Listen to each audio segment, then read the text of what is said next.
Bonjour, je m'appelle Julien Guillère, je suis chirurgien cardiaque à l'hôpital Marie-Lannelongue et je coordonne le programme de transplantation cardiaque et d'assistance circulatoire au sein du groupe hospitalier Paris-Saint-Joseph. Je suis donc à la tête du programme ECORONEX que nous allons vous exposer. Donc la transplantation cardiaque reste la thérapeutique majeure pour les patients en insuffisance cardiaque avancée, donc qui souffrent en fait d'une défaillance cardiaque, qui sont extrêmement essoufflés, fatigués, et ça reste le traitement de référence lorsque l'on est au maximum des traitements médicaux. Le problème actuellement, c'est qu'il n'y a pas assez de greffons cardiaques pour satisfaire la demande des patients qui sont en attente de greffe, actuellement en France, mais également dans les autres pays occidentaux. Et donc on a recours de plus en plus à des greffons cardiaques de plus en plus âgés et potentiellement avec des lésions sur les artères coronaires et qu'il faut donc dépister pour éviter de transmettre en fait cette maladie aux receveurs de la transplantation cardiaque. Donc dans le cadre de la détection de la maladie coronaire sur les cœurs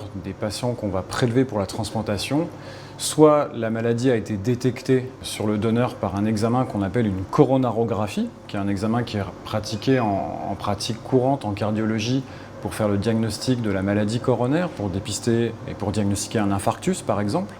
Le problème, c'est qu'actuellement en France, cet examen n'est pas réalisé systématiquement avant le prélèvement d'un cœur pour la transplantation, soit parce que dans l'hôpital où se trouve le donneur d'organes, il n'y a pas cet examen disponible, soit parce que le donneur est trop instable et l'examen serait trop risqué pour permettre le prélèvement des organes.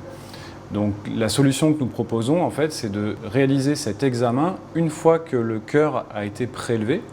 C'est-à-dire qu'on va prélever cet organe, le mettre sur une machine de perfusion, le faire rebattre et ensuite réaliser la coronarographie, ce qu'on appelle en condition ex vivo, de façon à répondre à cette question de savoir est-ce que ce cœur est sain, est-ce qu'il est porteur ou non d'une maladie des artères coronaires qui pourrait risquer un échec de transplantation. Cette procédure n'est pas réalisée en pratique courante parce qu'elle a besoin d'être validée par un projet de recherche et c'est l'objet de notre étude. Donc mon rôle dans le projet ECORONEX est de réaliser le prélèvement cardiaque, de mettre le cœur sur la machine de perfusion ex vivo, de m'occuper de la réanimation du cœur ainsi que des prélèvements à visée scientifique, de recueillir toutes les données nécessaires à notre étude. Mon projet est supervisé par le docteur Julien Guillère et cette supervision est très importante car elle me permet de profiter de son expérience de recherche clinique et ainsi que de sa méthodologie scientifique, notamment sur les conseils pour le recueil des données, la réanimation du cœur, tout le versant du protocole scientifique. Donc l'impact de ce projet, il est très clair, c'est d'augmenter le nombre de transplantations cardiaques en France. Pourquoi ? Parce qu'actuellement, on refuse un certain nombre de cœurs qui nous sont proposés pour la transplantation. On les refuse premièrement parce qu'on n'a pas cette information sur l'exploration des artères coronaires chez un patient qui est âgé, qui a potentiellement été exposé au tabagisme, au diabète. Ce sont des facteurs de risque de maladie coronaire et on sait que si on prend ce cœur sans avoir cette information sur l'état des artères coronaires, on risque un échec de transplantation. Donc on refuse. L'autre situation, c'est qu'on va quand même prendre ces cœurs-là parce qu'on a besoin du cœur pour faire une transplantation cardiaque urgente et donc on prend un risque, c'est qu'on ait un échec, une défaillance de la transplantation et donc une surmortalité des patients lorsqu'ils sont transplantés. Donc l'objectif, c'est à la fois d'augmenter le nombre de cœurs transplantés en France et donc d'améliorer la survie des patients en insuffisance cardiaque en France et d'améliorer les résultats de la transplantation cardiaque en France.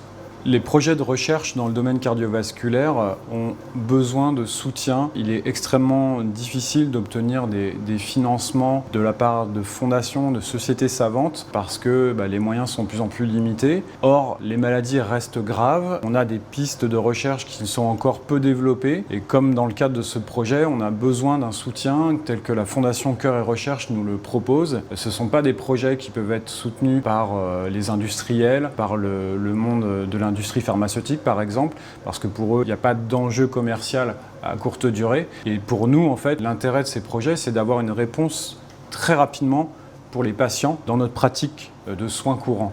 Et ça, il y a très peu d'organismes qui nous aident pour faire ce type de projet. Et encore une fois, la Fondation Cœur et Recherche est là pour ça. Et j'en profite pour les remercier et l'ensemble des donateurs qui soutiennent la Fondation Cœur et Recherche.